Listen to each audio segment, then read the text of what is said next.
लोक जनशक्ति पार्टी के अध्यक्ष और केंद्रीय मंत्री चिराग पासवान ने कहा कि विपक्ष के लोग जनता को गुमराह करने का प्रयास कर रहे हैं। जब रिजल्ट आएगा तो सब साफ हो जाएगा।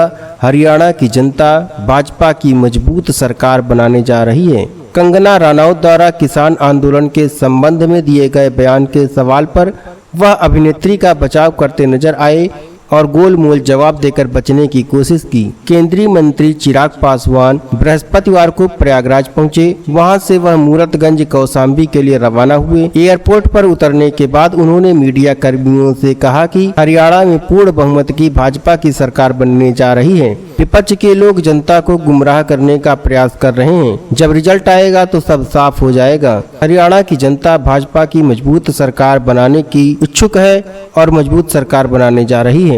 कंगना रनौत द्वारा किसान आंदोलन के संबंध में दिए गए बयान के सवाल पर वह अभिनेत्री का बचाव करते हुए नजर आए और उन्होंने गोलमोल जवाब देकर के बचने की कोशिश की।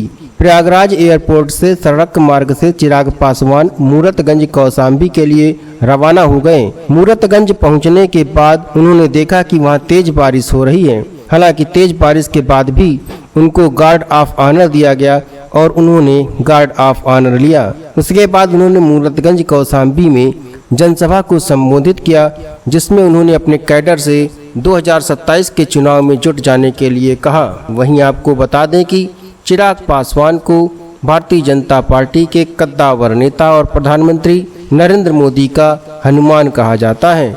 अब देखना यह होगा कि क्या यह हनुमान 2027 में भाजपा की नाव को खेलेंगे और किनारे पर ले आएंगे, या फिर समाजवादी पार्टी के मुखिया अखिलेश यादव उस पूरी नाव में छेद कर चुके हैं। जो लोकसभा का चुनाव है उसके दौरान, तो क्या छेद करने के बाद नाव डूब जाएगी या चिराग पासवान हनुमान बनकर के नाव को किनारे पर ले आएंगे।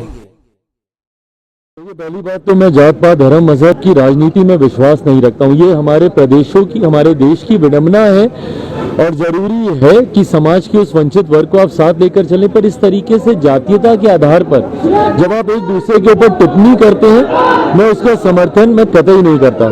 हैविंग सेड दैट, जिन दोनों नेताओं का आप जिक्र कर रहे हैं, आदरणीय लालू जी, आदरणीय जीतन राम मांझी जी, दोनों उम्र में, रुतबे में, तजुर्बे में मुझसे बहुत आगे हैं, मुझसे बहुत बड़े हैं। मुझे लगता है ये दोनों सक्षम हैं एक दूसरे को अपनी बातें समझाने में। उनसे उम्र में मैं बहुत कम हूँ, तजुर्बे में मैं बहुत कम हूँ। उन दोनों के बीच में बोलना मेरा उचित नहीं बनता है। मेरी नाराजगी नहीं है कंगना से। देखिए, कंगना आज की तारीख में सिर्फ एक कलाकार नहीं है, वो एक राजनीतिक दल की सदस्य भी है।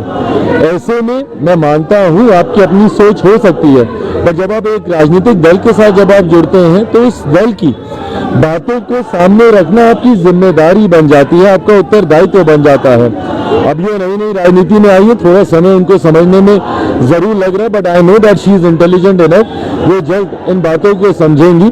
व्यक्तिगत राय और राजनीतिक दल जिसका वो सदस्य है उसकी राय में अगर मतभेद है भी, तो प्राथमिकता आपके लिए दल की राय होती है। पार्टी आपकी माँ होती है और पार्टी की सोच के साथ चलना हर कार्यकर्ता की जिम्मेदारी होती है। मुझे लगता है आने वाले दिनों में कोर्स करेक्शन हो जाएगा जी का कि उन्होंने इस फैसले को मजबूती से लागू करवाने का काम किया।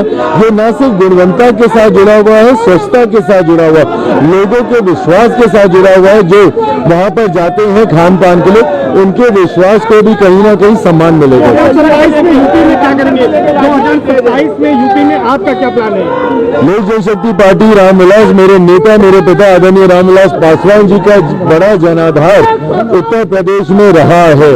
लोकसभा के चुनाव से हम लोग के जो परिणाम आए चुनाव के, उससे हम लोग को निराशा है, पर मैं मानता हूं कि 27 के चुनाव में एनडीए एकजुट होकर मजबूती से लड़ेगा और पुनः डबल इंजन की सरकार हम लोग बनाएंगे।